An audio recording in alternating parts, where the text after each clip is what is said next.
Shalom tout le monde. Chapitre Kaf Gimel. Hein? C'était quoi ta question? Pourquoi il était prosterné Yaakov? Ah, pourquoi est-ce que Yaakov était prosterné?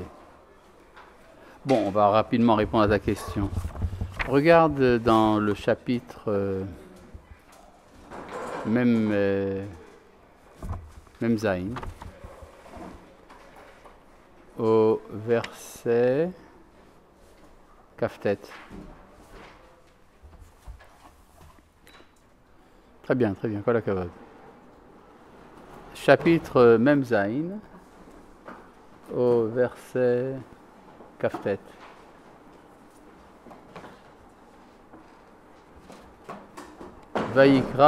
Vaikrevu Yemei Israël Lamut. Les jours d'Israël s'approchèrent de mourir. Vaikra, il appela Livno à son fils, le Yosef à Yosef. Déjà une bizarrerie au niveau grammatical. On devrait dire Vaikra Livno Yosef. Pourquoi Livno le Yosef? La question est claire. Vayomerlo, il lui dit, Imna matzatichen be'ainecha, simna yadecha tachat yerechi, ve'asita imadi chesed be'emet, tana tikbereni be'mitzrayim. Si j'ai trouvé grâce à tes yeux, mets ta main sous ma cuisse et fais avec moi une grâce et une vérité, ne m'enterre pas en Égypte. Pourquoi est-ce qu'il appelle Yosef plus que les autres pour ne pas être enterré en Égypte? Parce que quoi? C'était le sous-roi. Il était le vice-roi, et alors, comme il est vice-roi, c'est lui qui a la capacité de le faire. Maintenant, vous êtes arrivé à cette conclusion tout seul, n'est-ce pas? D'accord. Regardez Rashi maintenant dans Vaikra Livno. Quoi? Parce qu'au moment de Trigat HaMetim, non, c'est pas ça. Parce que pendant qu'il sera enterré, tout le monde sera enterré, il y aura toutes les vermines et tout. Ça, c'est la raison pour laquelle il ne veut pas être enterré en Égypte. Mais la question que je pose est tout à fait différente. Pourquoi, pour ne pas être enterré en Égypte, il fait appel à Yosef? Oui. Parce que Pharaon, il aurait voulu le garder et il aurait voulu... Oui, mais pourquoi il fait appel précisément à Yosef et pas à quelqu'un d'autre? Parce que Yosef, en échange, lui, c'est le seul qui va dire à Pharaon, moi je reste en Égypte pour m'enterrer ici et tu laisses mon père partir. Il s'en fout d'avoir par exemple Shimon ou Reuven qui sont enterrés en Égypte. Donc Yosef, ça l'intéresse. Donc en fait, ce que tu dis, c'est que Yosef, il est un personnage important et donc il a le pouvoir de réaliser la demande de Yaakov, n'est-ce pas? Bon. Et comme j'ai demandé tout à l'heure à ce jeune homme qui est allé m'amener un verre d'eau, par une grâce extraordinaire, il est arrivé à cette réponse tout seul, n'est-ce pas? Sans être aidé par qui que ce soit. Pourquoi? Parce que c'est une évidence, ça sort du texte. Maintenant, regardez dans Rashi sur Vaikra Livno le Yosef. Il appela son fils Yosef. Qu'est-ce que dit Rashi? Qu'est-ce que dit Rashi? Celui qui avait le pouvoir de le faire. Ça s'appelle écrire une banalité. Or, j'ai un grand principe que j'ai appris de mes maîtres, c'est que quand Rashi dit quelque chose d'extrêmement banal, c'est qu'il se cache quelque chose d'extrêmement profond. D'accord? Bon. Oh, comme c'est gentil. Vraiment, tu m'as sauvé la vie. Baruch ata Adonai, Eloheinu melech haolam, she'akol nihiya bidvaro. Alors, pourquoi est-ce que Rashi nous dit une banalité de ce genre? En fait, il faut réfléchir un peu plus.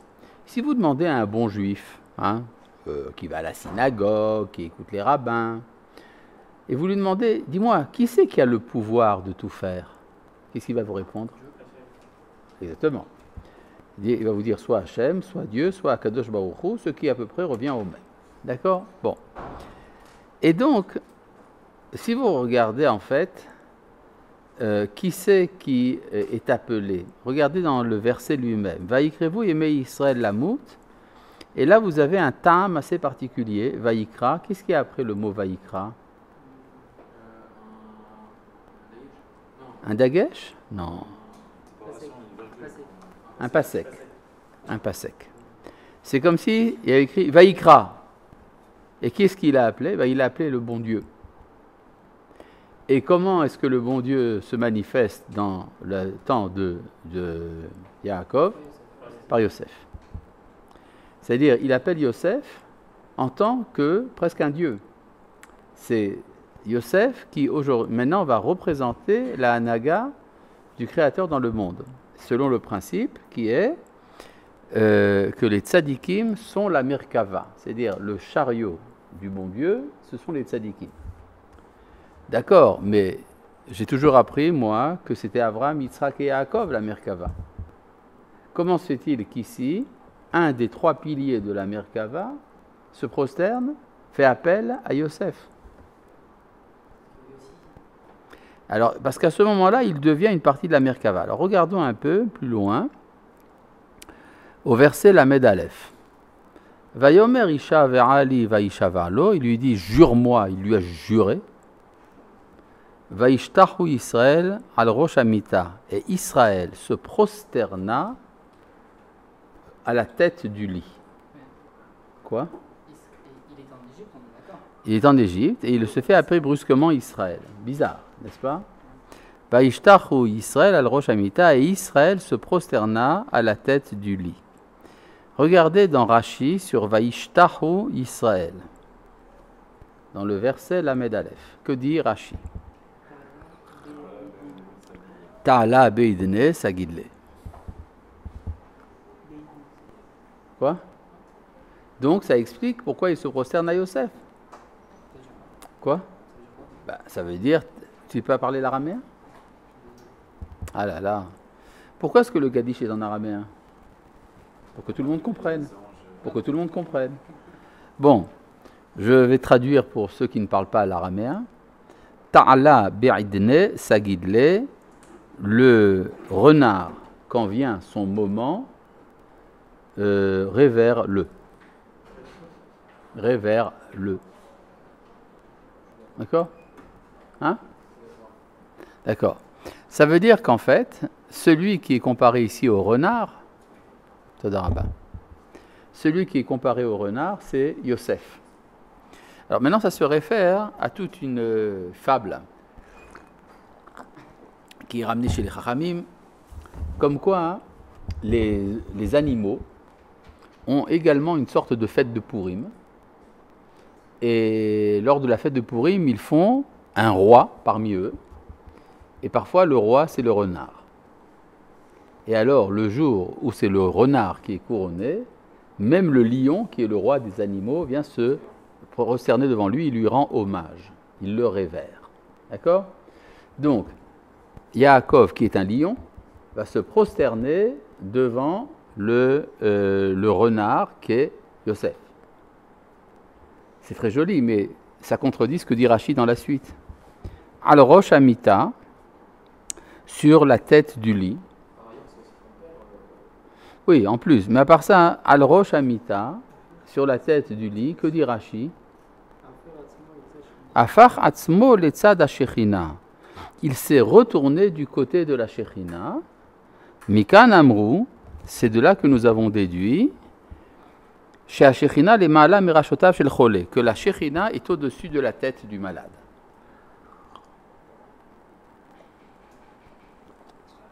Conclusion, j'ai rien compris. S'il s'est retourné du côté de la Shechina, il ne s'est pas prosterné à Yosef.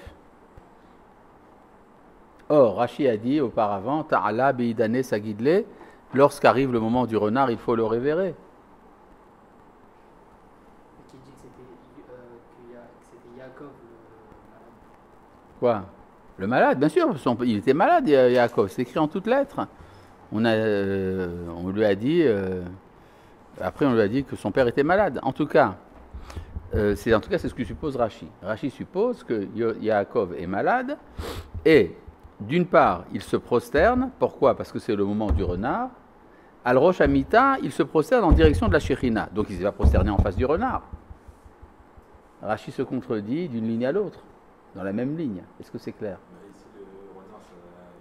C'est-à-dire que la Shekhinah reposait sur le renard. Le renard, Yosef. Oui? Est-ce qu'il y a des renards sur ta planète? Oui? Je vois pas comment Rachid peut rapporter cette histoire avec le renard pour ça. C'est une parabole. Ça veut dire que, étant donné que Yosef est maintenant le réceptacle de la Shekhinah, même le retraité de la Shekhinah, qui est Yaakov, va se prosterner devant lui. C'est vrai qu'il est encore en vie. Mais la Shekhinah n'est plus chez lui. Elle est chez Yosef. Parce que c'est le moment de l'exil. Or, en exil, on change de dirigeant. On passe d'une période de l'histoire à une autre. Hein?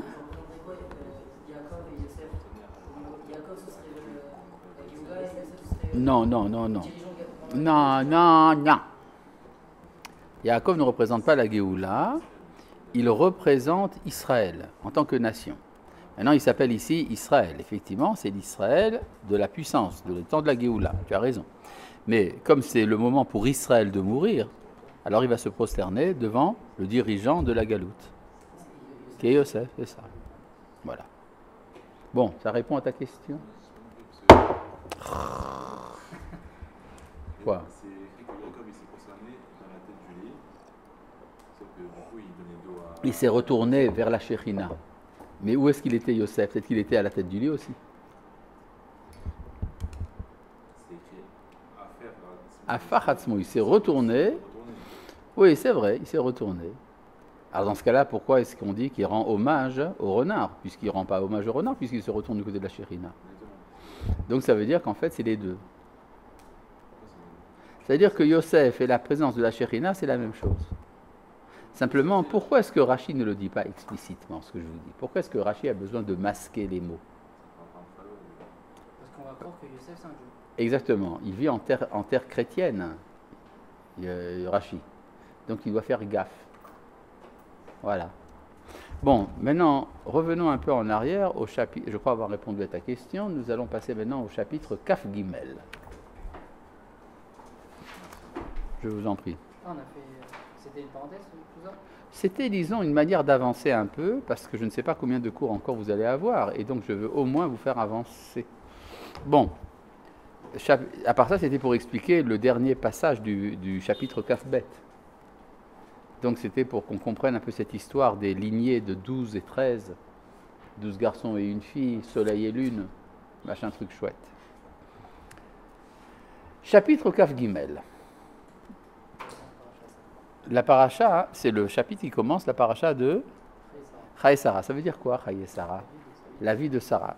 Si vous trouvez dans une bibliothèque un livre sur lequel il y a écrit Vie de Sarah, qu'est-ce que vous pensez que le livre va vous raconter? La vie de Sarah, n'est-ce pas? Et là, qu'est-ce qu'on nous raconte? Qu'elle est morte. On nous raconte sa mort. C'est pas une vie, ça. D'accord? Peut-être que ça veut dire que la tradition, quand on allait appeler ça Chaye Sarah, ça veut dire que la réussite de la vie de Sarah, c'est quand elle est morte. Pourquoi? Parce que quelle est la tension permanente entre Abraham et Sarah? Entre le cosmopolitisme et le nationalisme, n'est-ce pas? Maintenant, ben oui, c'est sa tendance. Maintenant, puisque Sarah meurt, il va falloir l'enterrer. L'enterrer, c'est fixer un terrain. Il va devoir acheter un terrain dans une terre déterminée, en principe, dans ce cas précis, la terre de Canaan. Et donc, c'est sa victoire. Mais on peut aller un peu plus loin. Regardez le verset. Vayiyu chaye Sarah, mea shana ve'esrim shana ve'sheva shanim. La vie de Sarah fut de 127 ans. Shene chaye Sarah, les années de la vie de Sarah. Si vous êtes attentif, vous avez remarqué que les 3 derniers mots, Shene chaye Sarah, sont en trop. D'accord? C'est superflu. Tu as compris ma question? Oui. Tu as compris la question? Oui, très bien. La réponse. Que veut dire le mot chaîné? Les années de, ou bien de, D-E-U-X. Chaîné, Chaye Sarah. Il y a 2 vies de Sarah. une de son vivant et une après sa mort. Et là, sa vie éternelle. Chené, Chaye Sarah. Il y a 2 vies de Sarah.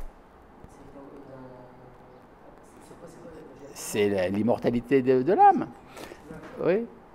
D'ailleurs, c'est comme ça que le Baal Shem Tov interprète un verset que vous connaissez probablement. C'est dans le chapitre... Gardez la page, mais regardez dans le chapitre Kaf Bet, au verset...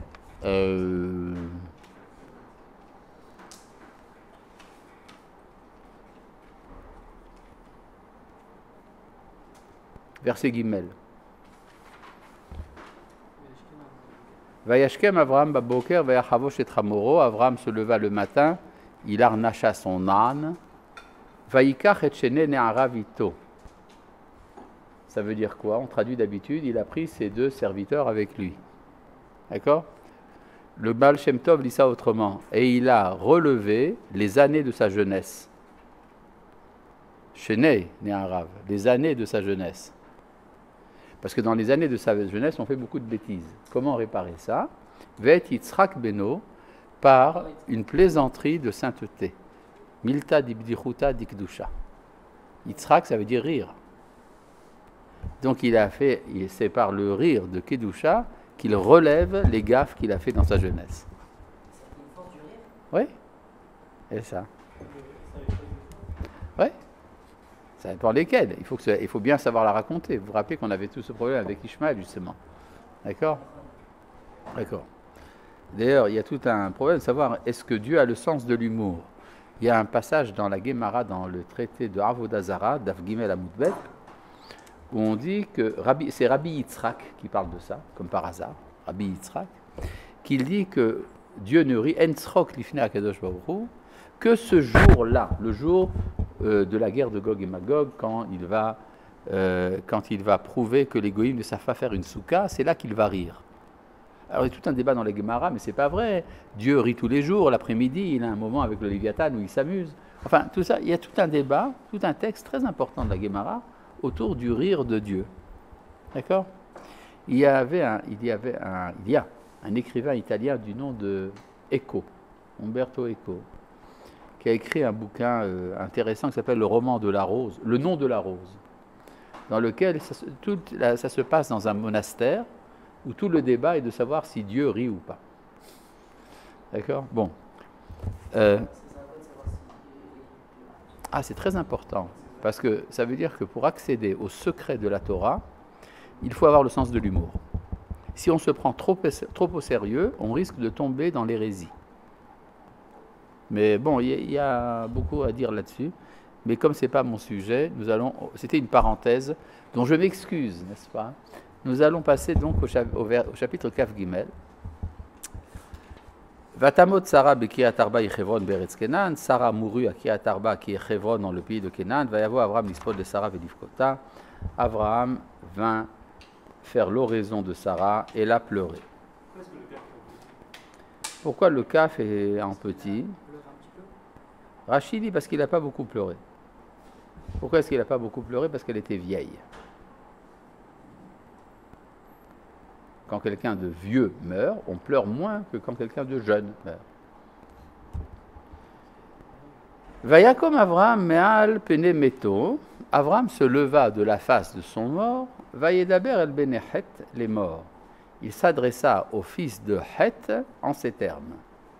Que veut dire Het? N'importe quoi. Non, une fois ça s'écrit Het Tet Aleph. Comment c'est écrit ici? Comment c'est écrit ici? Het Tav. C'est pas le péché. D'où l'importance de lire dans le livre. Que veut dire Het avec un Tav? Non, Het avec un Tet Aleph. Mais là, c'est pas Het Tet Aleph, c'est Het Tav. Donc c'est n'importe quoi. Et c'est d'autant plus répréhensible que ça a déjà été dit dans ce cours. Et donc, que veut dire le mot Het avec un Tav? Il veut dire la terreur. La terreur. N'est-ce pas? Par exemple, dans la paracha de Noach, quand il est dit que je terroriserai les animaux devant vous, Umorachem vehitechem eten alkol basar. Et donc, le mot chet veut dire la terreur. Maintenant, les Hittites, les Hétéens, sont une tribu cananéenne, n'est-ce pas? Les Hittim, oui. Et que veut dire Kenaan? Que veut dire le mot Kenaan? Il veut dire soumission. Les Ikana, c'est se soumettre. D'accord? Donc, c'est une population dont le nom est la soumission, subdivision, terreur. D'accord? Ça veut dire c'est des gens qui envisagent la vie, le monde, Dieu, à travers la soumission et la terreur. Intéressant. Et ils habitent en Eretz Israël. Des tyrans.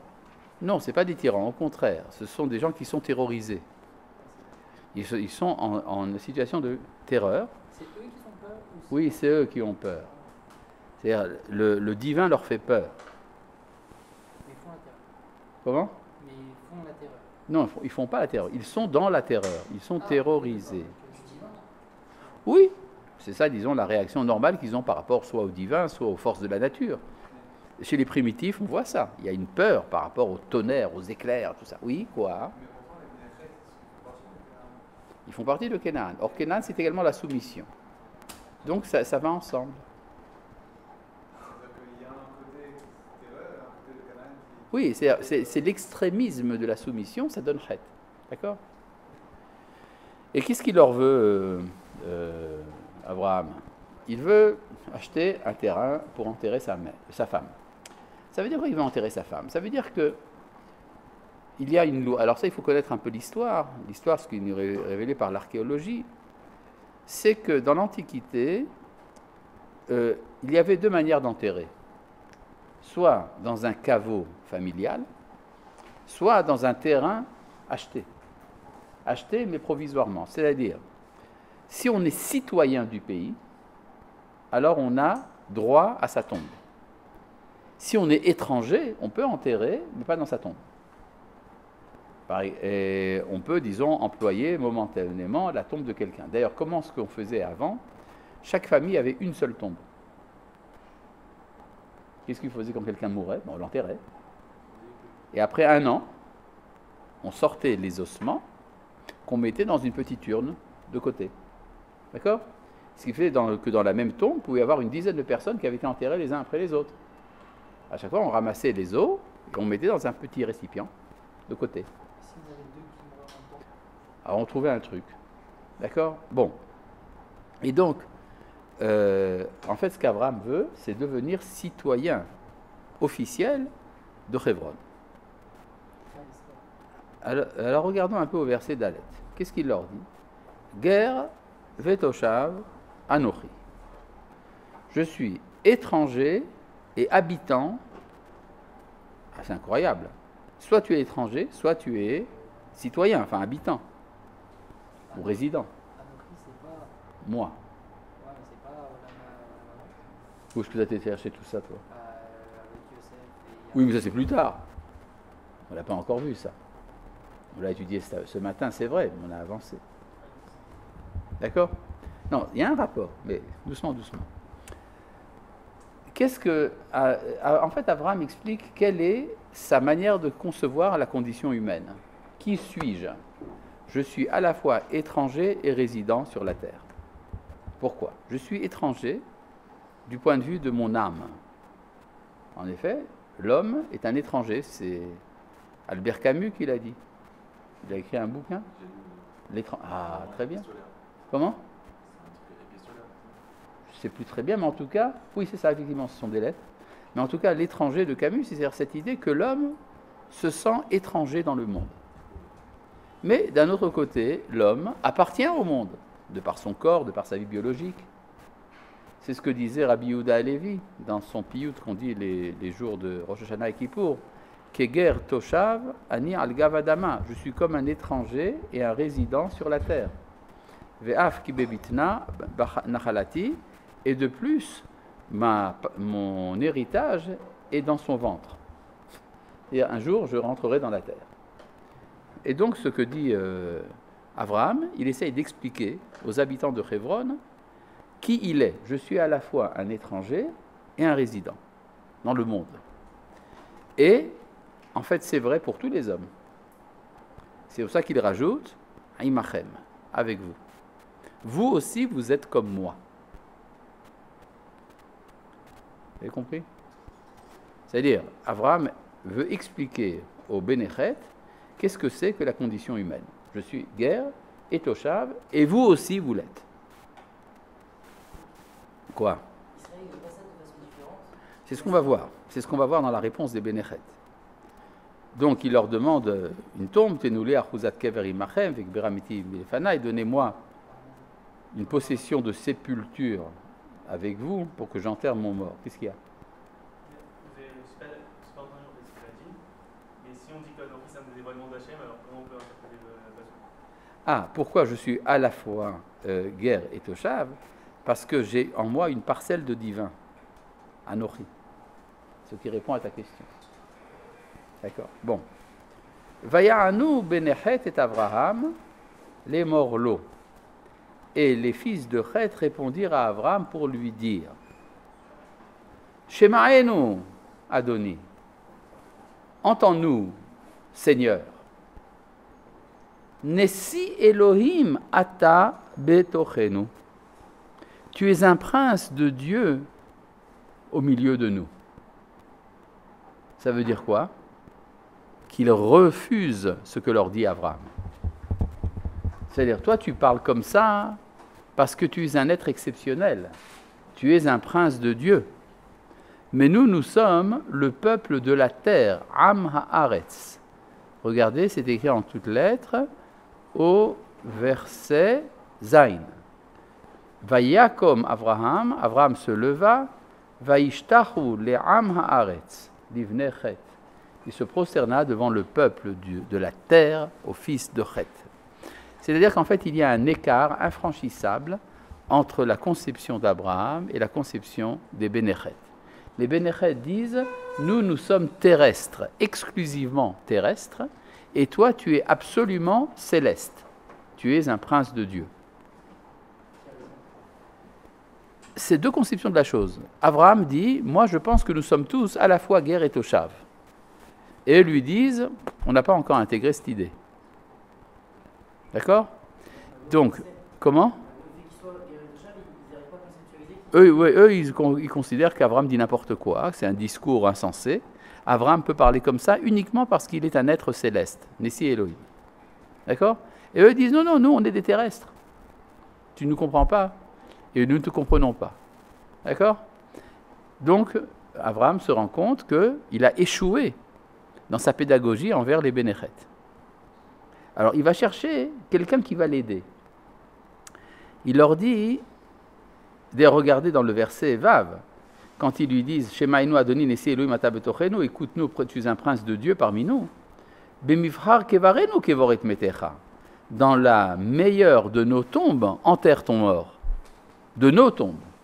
Ish mimenu et kivro lo ichle mimcha mi kevor metecha. Personne parmi nous ne t'empêchera d'enterrer ton mort. Ça veut dire, tu peux le faire, mais la tombe reste à nous. Tu ne deviens pas citoyen du pays. Tu es un corps étranger en vérité. Tu n'es qu'étranger. Et donc, Abraham va chercher de l'aide. Il va demander ça à quelqu'un. Il leur dit, si vous avez le désir de me laisser enterrer mon mort de devant moi, Shemaouni, entendez-moi. Ou Figouli, et intercédez pour moi, Be'efron ben Tsohar, auprès du poussiéreux, fils de blancheur éclatante. Ephron, ça veut dire le poussiéreux, le terreux, Hafar, n'est-ce pas? Celui qui vient de la poussière, de la terre. Ephron, oui. Iparon, c'est un crayon, je sais, oui. Ça tenait tant à cœur à Abraham d'enterrer fixement sa femme et d'acheter Une seconde, ah oui, ben, c'est une seconde, tout de suite. Ben Tsohar, on va tout de suite avoir la réponse. On va tout de suite avoir la réponse. Parce qu'il veut rencontrer Ephron ben Tsohar. Que veut dire le mot Tsohar? Blancheur éclatante. Génial. Ça prouve au moins que j'ai des auditeurs attentifs. Ça veut dire, maintenant, c'est quoi la blancheur éclatante? La pureté totale, n'est-ce pas? Oui, sans faute. De qui peut-il parler? Qui c'est cette blancheur totale, éclatante? Oui, qui c'est parmi les hommes? Le roi, le dirigeant. Le premier des hommes, Adam Arishon. Ephron, le terreux, ça veut dire celui qui est conscient de la chute. Il y a une chute depuis Adam Arishon jusqu'à Ephron. Or, ça explique pourquoi les Chachamim ont dit que Abraham savait que dans le terrain d'Ephron était enterré le premier homme, Adam Arishon. Wouhou! Donc, il est enterré, le premier homme là-bas, ça veut dire, le premier homme, c'est le père de toute l'humanité. C'est-à-dire qu'Abraham, en enterrant sa femme dans un terrain précis, en prenant racine en Eretz Israël, se relie à la destinée de l'humanité tout entière. C'est-à-dire, il veut que ce soit universel. Ça répond à ta question? Voilà. Bon. Oui, c'est du national à l'universel. Voilà. Mais Adam, c'est pas la blancheur éclatante. Si. Bah, si, à côté. Après, ça a commencé par être blanc, et après, ça a noirci. Mais là, c'est pas pour tout le monde, ça. Oui. Oui. Pourquoi lui en. Parce que lui, c'était le meilleur de tous. Oui. C'est quoi quand il dit ici est enterré le premier homme? Ici, c'est quoi? Quoi? Quel endroit? Oui, dans le terrain qui appartient à Ephron. C'est quoi le terrain? Où est-ce qu'il est? Ouais. Ben, c'est le caveau de Marpella. Est-ce que tu as déjà été à Hebron? Moi j'ai été, mais il n'y a pas le kebab de Adam. Mais qu'est-ce que t'en sais? Tu as fouillé, toi, dedans? Il n'y a pas la plaque. Ah oui, il n'y a pas la plaque, c'est vrai. Oui, donc à cause de ça, tu es à côté de la plaque. Oui. Hier, il y a une tradition qui dit que là, dans le coin de la partie découverte, il y a là-bas, là où il y a un arbre qui est planté dans le coin, il y en a qui disent que c'est là-bas qu'il est enterré. Bon, on n'en sait rien. Mais tout ce qu'il y a de Merat Marpella, c'est très au-dessus de tout ça. Le terrain, il est profond. Oui. Après, là, ça veut dire c'est une marche précise des escaliers où on veut, c'est l'endroit le plus proche de. Des Havot, oui, c'est vrai. Bon, Après, là, ça veut dire superposé. Mais super, non, ça veut dire doubler. Doubler. c'est une grotte qui est super. Alors justement, il y a un problème dans la Gemara. Est-ce que c'est une derrière l'autre ou une au-dessus de l'autre? La réalité sur le terrain, c'est qu'il y a les deux. Et si, Bon. En tout cas, il va donc entrer en négociation avec Ephron. Alors là, je vais vous dire, j'ai une lecture du texte un peu différente de ce qu'on a l'habitude de lire. On a l'habitude de voir Ephron comme un type pas très noble, intéressé à de l'argent, etc. En fait, dans ma lecture à moi, nous allons voir, je soutiens que j'ai raison, que Ephron est un ami d'Abraham et qu'il l'a aidé. Ephron, du coup, c'est Adam. Non, Tsohar, c'est Adam. Ephron, Et Ben Tsohar, il est descendant de Tsohar. Ça veut dire que Ephron est tout à fait conscient de la nécessité de vendre l'endroit à Abraham. C'est Abraham qui va reprendre la relève. Qui va prendre la relève. Et donc, je lis ici, Veyitenli. Alors, il va se faire aider par Ephron, vous allez voir comment. Veyitenli, qu'il me donne. Qu'il me donne, ça ne veut pas dire donner gratuitement, ça veut dire céder. C'est-à-dire qu'il me la vende. Qu'il me fasse le transfert de propriété. Quoi? À part Adam, à ce moment-là, de l'achat, à part Adam Arishon et Chava, il y avait autre qui était enterré? Dans la grotte en question? Ouais. J'en sais rien, je ne pense pas. Bien que l'archéologie nous révèle que tous les environs de la Meharat Marpella, c'était un lieu de sépulture des Cananéens. C'est quoi Sépulture. C'est du français. D'accord? Bon. Le français est une langue européenne d'origine essentiellement latine. Il y a également des apports celtiques et germaniques. Mais oui, elle est parlée par beaucoup de personnes dans le monde, certains de nationalité française, également en Afrique, il y a des pays entiers qui parlent le français. Oui, la deuxième langue parlée aujourd'hui en France, c'est le français. Bon. Plutôt, c'est l'arabe. Donc, Vitenli et Meharat à Marpella, qu'il me donne, enfin qu'il me cède. C'est fini là-bas, là, hein, bon. Et donc il me cède et me'arat à Marpella asherlo, la grotte de Marpella qu'il possède, asher biktse sadeu, qui est à l'extrémité de son champ. Petite question, qu'est-ce qu'Abraham veut acheter? Oui, mais où est-ce qu'il veut? Au bout du champ. Il veut donc acheter la grotte. Qu'est-ce qu'il ne veut pas acheter? Le champ. C'est très clair. Il demande à acheter la grotte qui est à l'extrémité du champ, mais pas le champ. Et le champ, c'est, on a dit que c'était avec Esav. Le CD, c'était À quoi sert un champ? à travailler la terre. À faire de l'agriculture, n'est-ce pas? À travailler la terre. À quoi sert une grotte? À enterrer. Si Abraham achète le champ et qu'il enterre Sarah là-bas, on dira, c'est pas un lieu de sépulture, tu as simplement enterré ta femme dans un champ. Mais ça ne veut pas dire que tu as acquis un caveau. Tu as acquis en fait un terrain agricole, pas une grotte. C'est la raison pour laquelle Abraham ne veut pas acheter le champ, pour qu'il soit clair que ce qu'il achète, c'est un droit d'enterrement. Pourquoi ça m'intéresse que les autres, tout ce qu'ils pensent les autres, si pour lui c'était un caveau? Ah, parce que eux, c'est eux qui font la loi. Parce qu'il n'est pas maître du terrain. Il n'a pas encore pris possession de la terre. Si après il acquiert, Ah non, mais s'il acquiert avec de l'argent, qu'il achète le champ, alors on dira, ça ne prouve rien quant à ta citoyenneté. Tu as simplement employé un terrain qui est destiné à l'agriculture et pas à l'enterrement, et tu as enterré ta femme. là c'est le problème qu'ils ne reconnaissent pas comme si. Parce qu'il veut être reconnu par eux. Ça sert à quoi que ce soit reconnu par eux? Parce qu'il veut avoir la pleine possession du sol. C'est la première fois que le peuple d'Israël, qui n'est pas encore né, acquiert un lieu. Donc il faut que ce soit sûr, exactement par rapport à la communauté internationale. C'est ce que disait d'ailleurs Herzl, quand il a fondé le sionisme, il dit qu'on voulait fonder un État pour le peuple juif reconnu par l'humanité. Il y a toujours ce thème qui revient souvent dans la Torah. Par exemple, pour sortir d'Égypte, il faut l'accord du pharaon. Ça ne va pas la tête. Qu'est-ce qu'on peut faire? Si le pharaon n'est pas d'accord, on s'en fiche. Non, le pharaon représente l'humanité.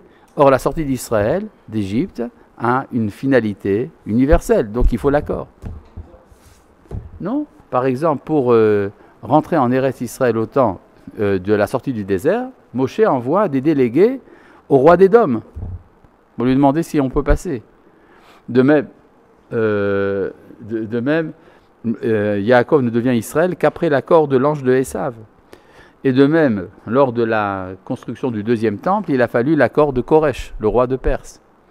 Et de même, de nos jours, il a fallu la reconnaissance par les Nations Unies de l'État d'Israël. Il y a un thème qui revient, un terme récurrent. D'accord? Et donc, il veut être reconnu par les fils de Chet. Maintenant, Ephron, qui n'est pas n'importe qui comprend très bien le subterfuge, dit ça ne marchera pas. Ve'Ephron Yoshev Betor Benechet. Or, Ephron était installé parmi les fils de Chet. Vayan Ephron Achitit Avram Beozne Benechet Chol Baeshar Eliro, les morts.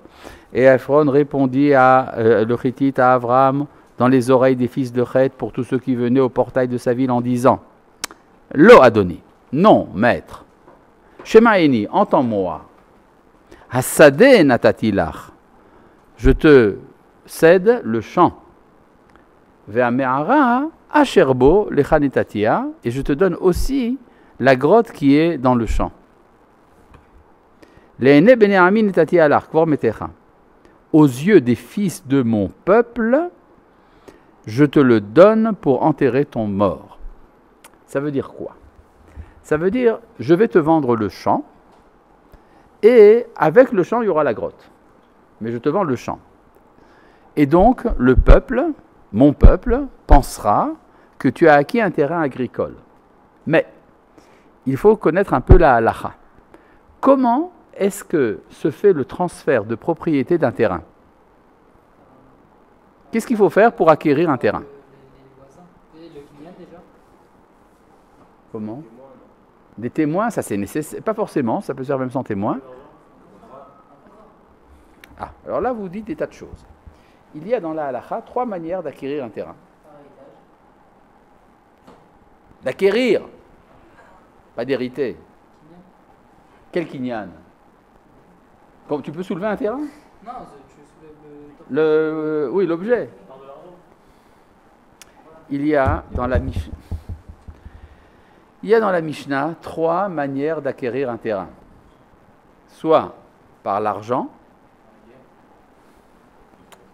Il y a, selon la Mishnah, 3 manières d'acquérir un terrain.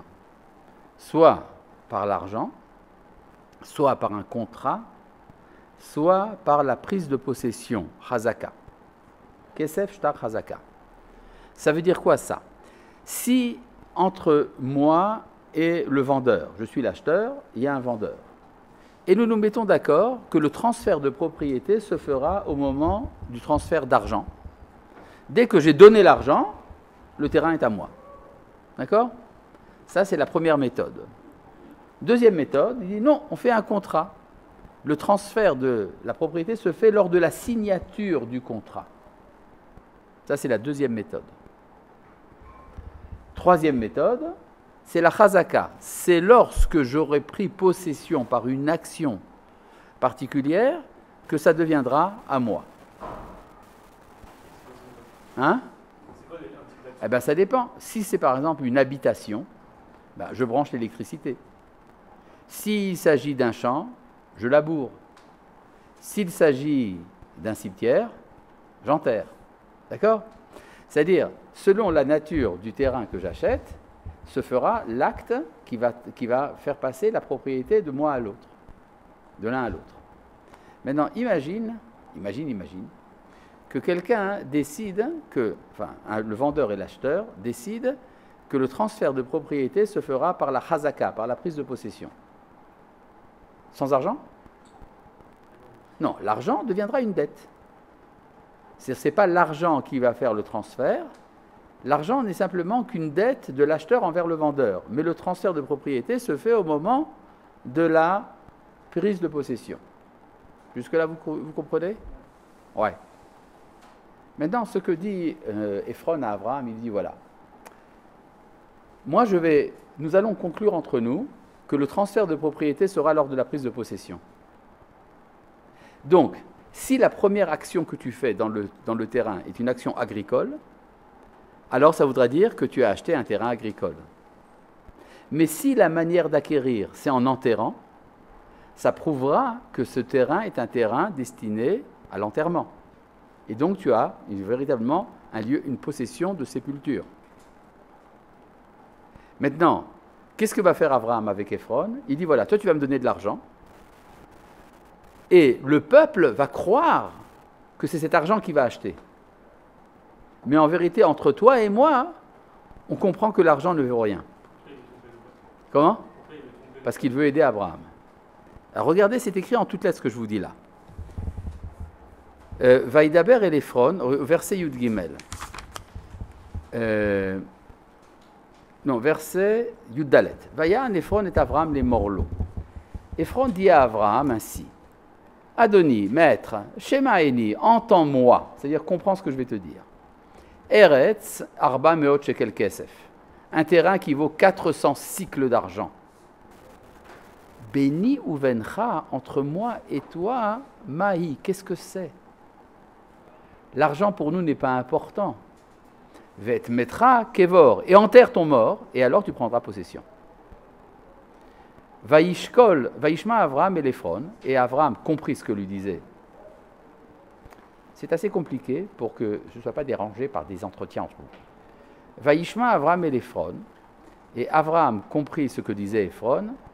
Vaishkol Avraham l'Ephron et Akesef Bedechet. Avraham pesa pour Ephron l'argent dont il avait parlé dans les oreilles des fils de Chet, c'est-à-dire ce qu'il leur a fait comprendre. Arba Meot Shekel Kesef over la Socher, 400 cycles d'argent qui peuvent être employés dans le commerce. Vayakom Sede Ephron Asher Vamarpela Asher Lifne Mamre Asade Ve'ameara Asher Bo V'cholet Asher Basade V'chol V'chol Saviv. Et alors le champ d'Ephron qui est à Marpella, qui est devant Mamré, le champ et la grotte qu'il contient, ainsi que tous les arbres du champ qui se trouvent dans tout son terrain. Donc vous voyez qu'ici il y a une insistance sur l'aspect agricole de la chose. Les Avram, les Mikna, pour Abraham en acquisition, les aînés Benechet, aux yeux des fils de Chet. Ils ont cru que c'était ça qui faisait l'acquisition, donc du terrain agricole. Verset Yudtet, Vacharechen kavar Avraham et Sarah ishto. Et après, Abraham a enterré Sarah, sa femme. El meharat cédé à Marpella, cher alpene Mamré, Yichevrot Beretz Kenan. Il a enterré sa femme dans la grotte de Marpella qui est en face de Mamré, etc. Vayakom asadeh ve'amehara sherbole Avraham. La Chuzat Kever Med Benechet. Et alors, le champ et la grotte qu'il contenait devint pour Abraham un lieu de sépulture acheté des fils de Chet. Ça veut dire qu'en fait, ça a marché. C'est-à-dire, entre Abraham et Ephron, il était clair que le transfert de propriété ne se ferait qu'après l'enterrement et pas par l'argent. Et donc, en fait, il a feinté les fils de Chet. Voilà. C'est clair ? Et pourquoi Ephron il a fait ça? Pourquoi est-ce qu'Ephron a fait ça? Parce qu'Ephron avait conscience justement de la chute de l'identité humaine qui avait besoin d'être relevée par Abraham. Donc il était prêt à collaborer avec Abraham pour l'aider à ça. Voilà. Maintenant, la question qui se pose, est-ce que c'est sympathique que la première acquisition de terrain du peuple d'Israël dans sa terre soit une tombe? Ça aurait peut-être été plus sympathique que ce soit un terrain agricole, un verger par exemple. Du coup, c'est les deux. Non, c'est précisément une tombe. Parce qu'en fait, si on avait commencé par un terrain agricole, ça voudrait dire quoi? Ça voudrait dire que la terre appartient à celui qui la cultive. Mais à partir du moment où on laisse le terrain en friche, nous perdons notre droit au terrain. Tandis que si c'est une tombe, qu'est-ce qu'on demande aux résidents d'une tombe de faire? Rien. Ça lui appartient, même s'il ne fait rien. D'ailleurs, on préfère qu'il ne fasse rien. D'accord? Et donc, vous savez que chez les Chinois, on ne demandait pas où est-ce que tu es né, mais on demandait où est-ce que sont enterrés tes ancêtres. C'est-à-dire, c'est le lieu de l'enterrement des ancêtres qui est la source de la vie. D'accord? D'ailleurs, dans les débats qu'il y a entre Israéliens et Arabes de Eretz Israël, souvent il y a un argument qui revient dans la bouche des Arabes, c'est si vous êtes prêts à renoncer à la tombe de vos ancêtres, c'est que ce n'est pas vos ancêtres. D'accord? Plus important le lieu de sépulture que le lieu de la vie quotidienne. Et donc la source de la vie commence là, dans l'acquisition du terrain, du premier terrain en Eretz Israël. Oui. Pourquoi c'est écrit Sadeh et pas Pardes, qui est un verger? Pardes n'est pas un mot employé dans la Torah du tout. Ça apparaît une seule fois dans le Tanakh, dans Shir HaShirim, et c'est un mot d'origine perse. C'est pas un mot hébreu. D'accord? D'où le mot d'ailleurs paradis, qui vient de ça aussi. Paradisiaque. D'accord? Ça vient d'un mot perse qui est Pardes. D'accord? Bon. Donc ça c'est ce qui se passe là. À partir de ce moment-là, puisque Sarah est enterrée, c'est le moment de marier Yitzhak. C'est là que va commencer la vie. Question, pourquoi est-ce que Sarah est morte? Parce qu'elle a vu la Hakeda. Elle a entendu, après le Midrash, on dit qu'elle a entendu parler de la Hakeda, elle a cru que Yitzhak avait été sacrifié, elle en est morte. Donc, qui est responsable de la mort de Sarah? Non? Non? Qui? Celui qui Non. va Yitzhak est responsable. Alors, vous savez ce que c'est que le complexe d'Oedipe en psychanalyse? On veut tuer son père pour prendre sa mère. Et là, il a tué sa mère pour faire la volonté de son père. C'est-à-dire qu'il est capable de surmonter le complexe d'Oedipe. Il n'y a pas de, disons, d'asservissement au mécanisme de la nature. C'est ça qui se passe. Bon, Ve'Avraham Zaken, or Abraham était vieux, Ba Bayamim, avancé dans les jours. Vachem Berach et Abraham Bakol, et Dieu avait béni Abraham en tout. C'est quoi ce en tout? Bakol. Il y a 3 opinions chez les Chachamim. La première opinion dit Abraham avait une fille qui s'appelait Bakol. Oh, tu rigoles, et Nicole, c'est pas la même chose? Hein? C'est comme ma grand-mère. Elle s'appelait Nicole? Elle aurait pu s'appeler Bakol. Ouais. Est-ce que ça nous avance à quelque chose? Non, peut-être, je sais pas. En tout cas, la fille d'Abraham s'appelait Bakol. Ça, c'est la première réponse. Remarque du Ramban. Le Ramban dit, quand les Chachamim ont dit qu'Abraham avait une fille qui s'appelait Bakol, ça ne veut pas dire qu'il avait une fille qui s'appelait Bakol.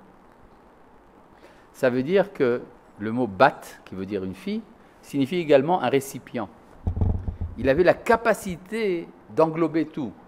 Bat, il avait la capacité d'englober Bakol, tout. C'est ça la grandeur d'Abraham. Tout le monde pouvait se reconnaître chez Abraham. C'est ça le Bakol. Ce n'était pas vraiment une fille, c'est une façon d'être d'Abraham. Les hommes aussi, ils pouvaient se reconnaître. C'était juste les. Non, tout le monde. Et la deuxième interprétation dit Bakol, ça veut dire un fils. Parce que la guématria du mot Bakol, c'est Ben. Troisième opinion, en quoi est-ce qu'il était béni en tout? C'est qu'il n'avait pas de fille. Donc, selon les 3 opinions, Abraham n'avait pas de fille. Aussi bien selon l'opinion selon laquelle il avait une fille qui s'appelait Bakol, mais le Ramban nous dit que ce n'était pas une fille.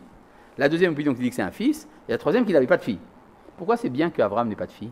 La troisième, elle dit juste que Bakol, c'est juste parce qu'il avait pas de fille. Exactement. C'est en ça qu'il était comblé. Il n'avait pas de fille.